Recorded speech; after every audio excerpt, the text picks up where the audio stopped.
अपने घर की तरफ ध्यान देना चाहिए। और ये जो 70 सालों में हम अगर अपने मुल्क को नहीं सुधार सके तो उसकी एक वजह ये भी है कि अपने गिरेबान में झांकने की बजाय हम ज़्यादातर वक्त दूसरों के गिरेबान में झांकते रहे। यहाँ पे मुसलमान एक दूसरे के गले काटने लगे। हम लाते हैं टॉक शोज और अनलिमिटेड एंटरटेनमेंट सिर्फ यूट्यूब पर। अगर आपने अभी तक हमारा चैनल सब्सक्राइब नहीं किया तो अभी सब्सक्राइब करें और बेल आइकॉन को क्लिक करके हमारी लेटेस्ट वीडियोस के बारे में अपडेट जानें। दोस्तों, भारत दिन और दिन तरक्की कर रहा है। भारत आर्थिक क्षेत्र, रक्षा क्षेत्र और सूचना के क्षेत्र में काफी आगे बढ़ चुका है। भारत के बढ़ते कदमों को रोकने के लिए चीन और पाकिस्तान भरसक कोशिश करते रहते हैं। आपको दिखाते हैं कि कैसे पाकिस्तानी मीडिया भारत की तरक्की से जल रही है, कैसे वो भारत को कोस रही है, कैसे वो भारत के खिलाफ प्रोपेगेंडा चला रहे हैं। सलीम साफी साहब, इसमें कोई शक नहीं है, पाकिस्तान को आसानी उसके बाद हासिल नहीं हुआ था। बड़ी जिद्दोजहद है, हमारे बुजुर्गों की बड़ी कुर्बानियाँ हैं, बड़ी मेहनत है। आज हमें उसी पैगाम को याद करना है, उन्हीं कोशिशों को देखना है, क्या कोशिशें थी, क्या मकसद था, हम कितना कामयाब हुए। आज तो एक और भी मौका है हमारे लिए कि हम अपनी गलतियों से सीखें, अपना एहतसाब करने का भी मौका है। आज हम कहाँ खड़े हैं साफ़ी साहब, इतने सालों के बाद, 8 दिहाइयों के बाद। हमें साथ साथ अपनी खुद एहतसाबी भी ये सोच के करनी चाहिए कि इस वक्त आप देखें तो इक़्तिसादी लिहाज से इस साल भी अगर हम देखें तो हिंदुस्तान का जीडीपी रेशो जो ग्रोथ रेट है वो 11.3% है, जबकि उसके मुकाबले में पाकिस्तान का जो जीडीपी ग्रोथ रेट है वो माइनस में जाने का उसका ख़तरा है। जो बांग्लादेश हमसे अलग हो गया था उसके इस वक्त जितने भी इकनॉमिक इंडिकेटर्स हैं वो हमसे बेहतर हैं। हाँ। और सबसे बड़ी जो बात है वो ये है कि कायद-ए-आज़म मोहम्मद अली जिन्नाह और उनके साथियों ने पाकिस्तान किस लिए बनाया था, तो वो इसलिए बनाया था कि वो विल ऑफ द पीपल उस वक़्त ये थी कि उनका एक अलग मुल्क हो जिसमें वो अपनी मर्ज़ी के साथ और आज़ादी के साथ ज़िंदगी गुजार सके। बिल्कुल। तो बेसिक जो मुहर्रिक था वो विल ऑफ द पीपल था, यानी वो डेमोक्रेसी थी। और बदकिस्मती से कि हम इस मुल्क में कि जो मुल्क जिससे हम अलग हो गए उसमें ठीक है नरेंद्र मोदी जैसे लोग आ जाते हैं जो मजहबी जुनूनियत का शिकार रहते हैं, उसमें अक़लियतों के साथ भी ज़्यादतियाँ हो जाती हैं, लेकिन बहरहाल वो हिंदुस्तान मुसलसल वहाँ पे डेमोक्रेसी रही और उनकी मर्ज़ी से, आवाम की मर्ज़ी से हुकूमतें गिरती और बनती रही। जबकि उसके बरक्स पाकिस्तान में हमने ज़्यादातर वक्त मार्शल लॉ के साए में गुजारा और फिर अगर हमें जो जमहूरी अदवार मिले भी तो वो कंट्रोल डेमोक्रेसी रही या मौजूदा निज़ाम जैसे हाइब्रिड निज़ाम रहा।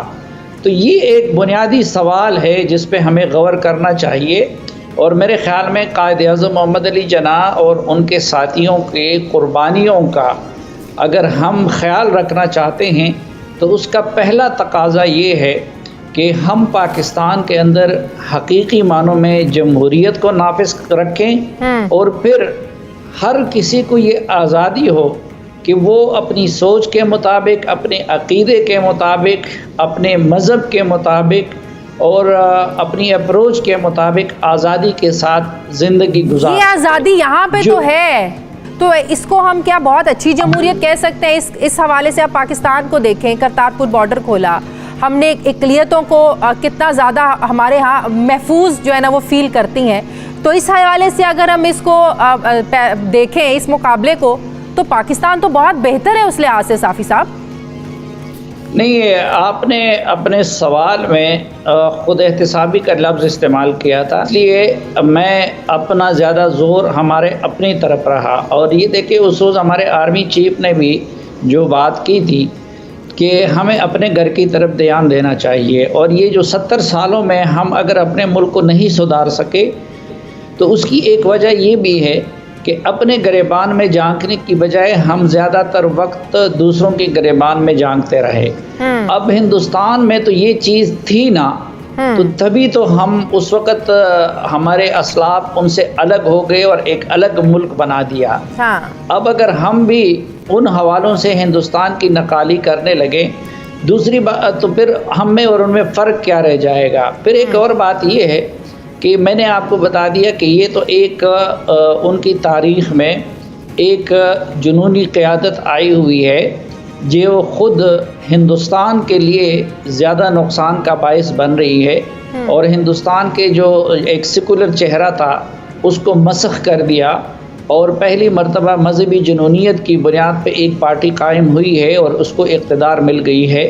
तो ये तो अपनी जगह पे, लेकिन उसके साथ साथ मैं जिस बात की तरफ तवज्जो दिलाना चाह रहा था कि बेसिकली अब अगर वहाँ पे ये जुनूनी मोदी भी आया है तो वो आवाम के वोटों से आया है। उसमें इलेक्शन में कोई धांधली के इल्ज़ामात या मैनिपुलेशन के इल्ज़ामात नहीं लगे। उसके बरक्स देखें, सबसे ज़्यादा फ़र्ज़ तो हमारा था ना। कायद-ए-आज़म ने ये फरमाया था, हिंदुस्तान के बारे में नहीं फरमाया था, पाकिस्तान के बारे में फरमाया था कि ये जमहूरियत के लिहाज से, वेलफेयर स्टेट के लिहाज से और इंसानी आज़ादियों के लिहाज से दुनिया के लिए एक रोल मॉडल बनेगा। बिल्कुल। लेकिन हमने पिछले सालों में देखा कि पाकिस्तान मजहबी इंतहा पसंदी के लिए पूरी दुनिया में मशहूर हो गया। यहाँ पे मुसलमान एक दूसरे के गले काटने लगे। इसी तरह आज भी यहाँ पे बलोच अपनी जगह पे महरूमी का शिकार है, पख्तून अपनी जगह पे महरूमी का शिकार है, उर्दू बोलने वाला अपनी जगह पे महरूमियों का शिकार है। और सबसे बढ़ के फिर ये कि पाकिस्तान मुख्तलिफ तबक़ात में बट गया है, जिसमें कुछ तबक़ात कानून और एहतिसाब से बालातर है और कुछ तबक़ात वो हद से ज़्यादा ज़ेर अताब आते हैं।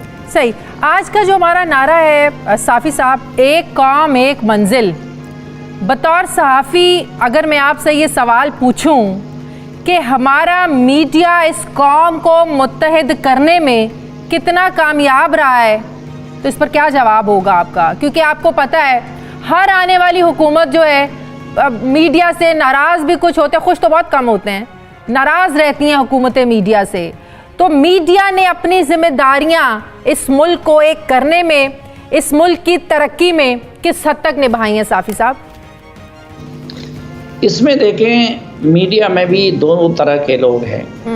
एक तो ये है कि पाकिस्तान के अंदर मीडिया में हमारे बड़ों ने, जो मार्शल लॉ के अदवार थे, जनरल अयूब के दौर में, जनरल ज़िया के दौर में, उसके बाद मुशर्रफ के दौर में, या आज भी बहुत बड़ी कुर्बानियाँ दी हैं, जेलें काटी हैं, कोड़े खाए हैं और ये सब कुछ सख्त माली मुश्किलात का सामना किया है।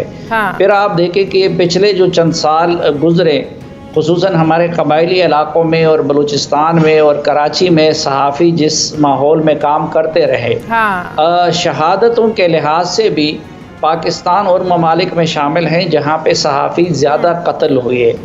फिर आप देखें कि हमारे सहाफ़ी जिस माहौल में काम करते हैं, ये तो हम जैसे चंद लोग हैं जिन पे अल्लाह की ख़ास इनायत हुई है और ये जो प्राइवेट ये चैनल्स आ गए हैं, वरना हमारा आम रिपोर्टर इस वक्त ये कि ना उनकी तनख्वाह मिलती है, ना उनको टीवी का रिपोर्टर होता है, लेकिन उसको कैमरा मैसर नहीं होता। ये तो एक पहलू है। लेकिन दूसरा पहलू भी ये है, वो ये कि हमारी मीडिया ने इस कौम को तकसीम करने में और इस पोलराइजेशन को बढ़ाने में और पाकिस्तान के अंदर गैर जमहूरी क़ुव्वतों को ताकत पहुंचाने में और पाकिस्तान के अंदर इंस्टीट्यूशन को आपस में लड़ाने में भी एक बड़ा डर्टी किरदार अदा किया है। क्योंकि मीडिया डिवाइडेड है, मीडिया भी नहीं है। देखिए, पाकिस्तान के अंदर मीडिया अब जो खुद एक तो डिवाइडेड हो और उसको डिवाइड कर दिया गया। एक डिवीज़न तो वो है एंकर्स का, फिर एक अलग तरफ का तबका बन गया है, फिर नीचे जाके तो रिपोर्टर बेचारों का एक अलग तबका बन गया है, और फिर यहाँ पे हमारे पास मीडिया पर्सन ने अपने हदूद से आगे बढ़ के किसी ने इस पेशे को सियासत तक के एक सीढ़ी के लिए इस्तेमाल किया। तो ये हमारे यहाँ वो जो अफरात व तफरीक थी। देखा आपने कैसे पाकिस्तानी मीडिया अपनी सरकार के जिहादीपन और उसके पागलपन को भूलकर भारत को नसीहत दे रही है। कैसे पाकिस्तानी मीडिया भारत के खिलाफ प्रोपेगेंडा चला रही है। तो दोस्तों ये थी आज की वीडियो। आई होप आपको ये वीडियो पसंद आया होगा।